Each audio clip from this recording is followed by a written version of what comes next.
Salut à tous les amis, c'est Nothing et aujourd'hui on se retrouve pour une nouvelle vidéo sur ma chaîne.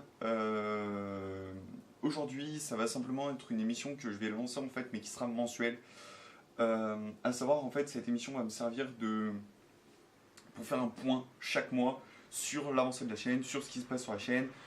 Ça va me permettre également de répondre à vos commentaires, de vous annoncer des projets qui vont venir, etc. etc. Donc on va partir tout de suite pour les choses qui se sont passées ce mois-ci sur ma chaîne. Je vais revenir aussi sur des choses qui sont passées il y a quelques mois avant, c'est-à-dire depuis la reprise de la chaîne et la sortie de ma vidéo information et explication sur la chaîne. Donc toutes ces vidéos ont été plutôt bien reçues dans l'ensemble, j'ai reçu des retours vraiment positifs. Ce qui m'intéresse surtout c'est les retours que j'en ai et ce que vous en pensez de la vidéo, ce que ça vous a fait de m'écouter vous dire telle ou telle chose. Mais par contre, ce qu'il faut savoir avec Moonlight, c'est que quand je suis rentré chez moi, alors déjà même en l'écrivant dans le métro, parce que c'est comme ça que j'écris mes vidéos, quand j'ai écrit la vidéo sur Moonlight, déjà j'avais... Comment dire, j'étais quasi, enfin, je suis sorti du cinéma déjà quasi en larmes parce que ce film m'a vraiment touché et je le redis encore une fois, c'est un film qui m'a vraiment énormément touché. Et en fait, quand je me suis rendu compte que ce film, je pouvais pas l'aborder de la manière, j'arrivais pas à l'aborder de la manière cinématographique, vraiment critique pure, je me suis dit, écoute, au pire, prends le sujet principal du film et traite-le comme étant et traite ce film par le biais de son sujet principal. J'en ai profité aussi pour placer une autre référence qui parle du même thème, à savoir le clip d'Indochine, College Boy. Voilà. Alibi.com, faut que j'en revienne dessus, donc elle est sortie donc, très récemment, elle est sortie il y a là à peine, je crois, à peine une journée. Et ce qu'il faut savoir, c'est que cette vidéo a eu donc, quelques petits soucis à son démarrage, c'est pour ça qu'elle a été réupload. Et que la première version de la vidéo a été mise en privé sur ma chaîne, c'est pour ça que pendant un petit moment elle n'était plus dispo puisque je l'avais passée en privé et que j'ai re-upload la nouvelle version en public. J'ai fait quelques modifications et je remercie bien entendu les personnes qui m'ont fait les remarques par rapport à un problème que je n'avais pas vu, à savoir que la fiche de seul se baladait en plein milieu de l'image et qu'on ne voyait plus rien. Voilà. En tout cas, merci à vous. Maintenant, on va passer à la séquence, on va dire, plus émotion. Parce qu'en fait, j'ai reçu 3 commentaires. Je vais vous les mettre en bas de la vidéo pour que vous puissiez les lire en même temps. Là, je parle vraiment, là, ça va vraiment être juste pour valider ce qui avait été dit sur Moonlight et réagir en fait à des commentaires qu'on m'a fait. Où je commence donc avec Bruno Martinez. C'est formidable que ce film t'ait permis de te rendre compte de l'importance des mots employés envers les homosexuels qui peuvent faire aussi mal que des gestes. Donc cette personne me dit qu'elle est homosexuelle et qu'elle a regardé ce film en le trouvant très beau et c'est la première fois que les homosexuels noirs sont des héros de film et je suis aussi heureux de voir que le bouche à oreille pourra permettre à plein d'homosexuels de prendre conscience que l'homophobie fait du mal aujourd'hui. Si ce film parvient à cela et ouvrir le dialogue comme tu l'as fait, alors tant mieux. Ça fait plaisir d'avoir l'avis d'une personne qui du coup est un peu touchée par ce débat, par cette discrimination qu'elle peut recevoir, donc une personne homosexuelle bien entendu. J'ai l'impression que les gens en fait ont pris ça comme étant le fait que je réalisais enfin que les homosexuels étaient discriminés. Pas du tout, j'avais réalisé depuis bien longtemps. C'est juste que, en fait, ce film m'a montré à quel point ils étaient frappés par ça. Et que je me suis dit, ça serait peut-être bien quand même que tu réagisses un minimum et que t'en parles, parce que c'est un sujet à parler, il faut vraiment en parler autour de soi. Jusqu'à il y a peu, il faut savoir que l'homosexualité a été reconnue comme étant une maladie. Il me semble que c'est jusque dans les années 60, c'était reconnu comme étant une maladie, quelque chose qu'il fallait absolument traiter. Il y avait des centres de traitement contre l'homosexualité, ce que je trouve profondément débile. Et encore aujourd'hui dans certains pays, c'est une chose qui est interdite. Je prends par exemple la Russie qui, il me semble, mène une politique anti-homosexuelle. Des pays comme des pays arabes ou autres qui en mènent parfois. Voilà. et il faut faire avancer tout ça bien entendu. Et bien entendu, il faut absolument, et je le répète encore une fois, je crois que ce film a marché en plus, et ben tant mieux qu'il ait marché, puisque c'est avec ce genre de film là. Bah, de toute façon, il a forcément marché, puisqu'il est le premier, je crois, prétendant. Il est le premier, un des seuls films, je crois, qui fait vraiment concurrence à La La Land pour le moment. Donc s'il fait la concurrence à La La Land aux Oscars, j'ai envie de vous dire, c'est que le film a plutôt bien marché.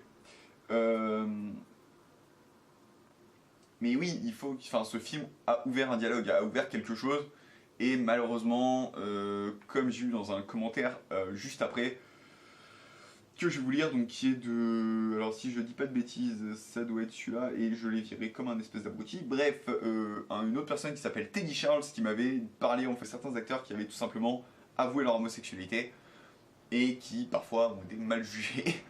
Mais par exemple, je prends un youtubeur comme NewTitef, qui je crois était quasiment qui avait dépassé déjà le million d'abonnés. Le jour où il a annoncé qu'il était homosexuel, je ne déconne pas, il y a à peu près, il me semble, 25 000 personnes qui se sont désabonnées directement de sa chaîne parce qu'il était homosexuel et qui sont mis à l'insulter dans les commentaires et à trouver ça inadmissible qu'il le soit. C'est triste, c'est vraiment triste. Enfin bon, ouais. Et lui, donc, il m'a dit également, je vous lire son commentaire, ton bouleversement est le parfait résultat de ce que voulait transmettre le réalisateur, à savoir que le réalisateur a vraiment été touché par ça parce que c'est quelque chose qu'il a vécu. C'est une histoire vraie, ce qu'il nous raconte dans Moonlight, c'est l'histoire de sa vie. Attirer le regard et l'attention des gens sur ce que d'habitude tout le monde cache et en premier lieu le personnage au cœur du film. L'homosexualité est encore, même si certains vont dire le contraire, est un tabou très important pour la société. Il est vrai que parler d'homosexualité aujourd'hui, c'est ultra tabou. Un vent a soufflé sur certains films ou séries américaines et françaises, essayant de montrer que l'homosexualité n'est ni un crime, ni une maladie, ni quelque chose de grave et qu'il faut cacher par peur ou par honte. Je crois que dans cette phrase, tout est résumé. Malheureusement, il faut bien l'admettre qu'il y a encore des endroits où le message n'est pas passé, et ne soyons pas pessimistes, mais où il sera très dur d'y être accepté. Ensuite, comme toi, je ne souhaite qu'une chose, que ce film bouleverse d'autres personnes, et que ces dernières aient un regard nouveau sur la vie de leurs semblables. Car le cinéma est aussi un outil, et quand il change la vie des gens, c'est la plus belle chose qui soit. Et là, t'as mis le doigt sur quelque chose de très très important que j'ai envie de dire à toutes les personnes qui, par exemple, veulent entrer, je sais pas, en école de cinéma, veulent faire du cinéma. À toutes ces personnes-là, je pense que le cinéma est peut-être la plus belle chose qui a été inventée pour ça. Grudu, pardon, excuse-moi. C'est un film d'une esthétique magnifique, le jeu des lumières, on passe du crépuscule à une lumière quasiment aveuglante, quasi insupportable pour le public. Tout cela décrit très bien la prison psychologique dans laquelle les victimes de harcèlement et d'homophobie sont enfermés. Il faut gommer à tout prix toute trace de faiblesse, le frêle ado, la pédale, alors c'est Chiron par contre, est désormais un dealer viril puissant en baraque, qui fait du fric, qui a du pouvoir et que l'on craint. Donc déjà l'esthétique du film en effet elle est magnifique, c'est très très impressionnant. Tu parlais de prison psychologique dans laquelle les victimes de harcèlement et d'homophobie sont enfermées. C'est exactement ça, je vous l'ai dit, le harcèlement, en fait, le principe c'est d'enfermer une personne et de l'écraser. Là c'est exactement ce qu'on voit, c'est-à-dire qu'au tout début, Chiron, qui doit avoir 6-8 ans, un truc du genre, dans le film, est brutalisé par ses camarades, il est obligé de se réfugier, il court après l'avoir tabassé, dès qu'il tente de rentrer chez lui, il l'attrape, il le tabasse. Et en fait, il est vraiment enfermé dans cette prison, et la seule chose qui le maintient, c'est déjà l'aide, sa mère spirituelle, et c'est impressionnant de voir à quel point ce côté prison psychologique est bien traité dans ce film, et à quel point il est fort. Toute trace de faiblesse, le frêle ado, la pédale, Chiron est désormais un dealer viril puissant en baraque qui se fait du fric, qui a du pouvoir et que l'on craint.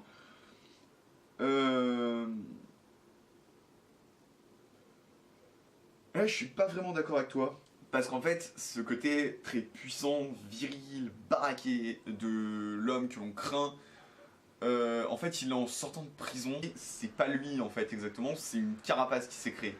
Il a repris son surnom de Black. En fait, il prend ce surnom pour vraiment se faire une sorte de carapace. Et d'ailleurs le découpage en chapitres qui avait été fait, j'en ai pas parlé dans la vidéo, mais le découpage en chapitres qui avait été fait, où ça commence par, il me semble c'est son surnom quand il est enfant, je sais plus ce que c'est. Ensuite on passe à Chiron, et ensuite on passe à Black. C'est Chiron en fait qui s'est vraiment créé une carapace dans laquelle il s'enferme. Par contre tout le monde ignore en fait qui il est vraiment. Et en fait c'est cette image qu'il utilise pour se détacher de ce qu'il a connu enfant. Donc je suis à moitié d'accord avec toi. Mais en tout cas c'est très très intéressant ce que tu as dit dans tes commentaires. D'ailleurs les 3 commentaires sont extrêmement intéressants et c'est pour ça que je voulais absolument revenir dessus. Non, à présent on va parler des choses à venir sur la chaîne, à savoir tout simplement qu'il y a 2 émissions qui vont arriver. Une qui est en écriture et dont j'ai pas trop envie de vous parler parce que c'est très analytique et je préfère pour le moment vraiment bien la préparer et après vous en parler. Et le deuxième c'est les critiques rétro dont je vous parle depuis assez longtemps maintenant, qui donc vont peut-être prendre, je vais tenter de les sortir la semaine prochaine, d'en sortir une en tout cas la semaine prochaine, ainsi que de sortir en même temps une critique actu. Je vous annonce, ça va être une galère monstrueuse pour sortir les deux. Parce que, en plus, mercredi, je ne pourrais pas aller au ciné, puisque ou peut-être très tard le soir, et dans ce cas-là, je ne sais pas si j'arriverai à enchaîner dans la foulée. Et le week-end, j'aurai mes parents dans mon appart. Donc voilà, donc ça risque d'être très cool. Mais en tout cas, voilà, la deuxième émission, ça sera donc les critiques rétro. Et là, j'hésite sur 2 films, à savoir Drive et Inglourious Basterds de Quentin Tarantino. Et on arrive au dernier point de cette vidéo. Ce petit point-là va concerner un projet que j'ai en écriture, dont je vous parlerai un peu plus tard. Je reviendrai dessus pour vous parler en fait tout simplement de la méthode avec laquelle je vais le financer, qui sera donc, je pense, un crowdfunding, mais je vous en dis pas plus. Voilà. Et sur ce, je vous dis à très bientôt les amis pour de prochaines vidéos. Allez, ciao tout le monde!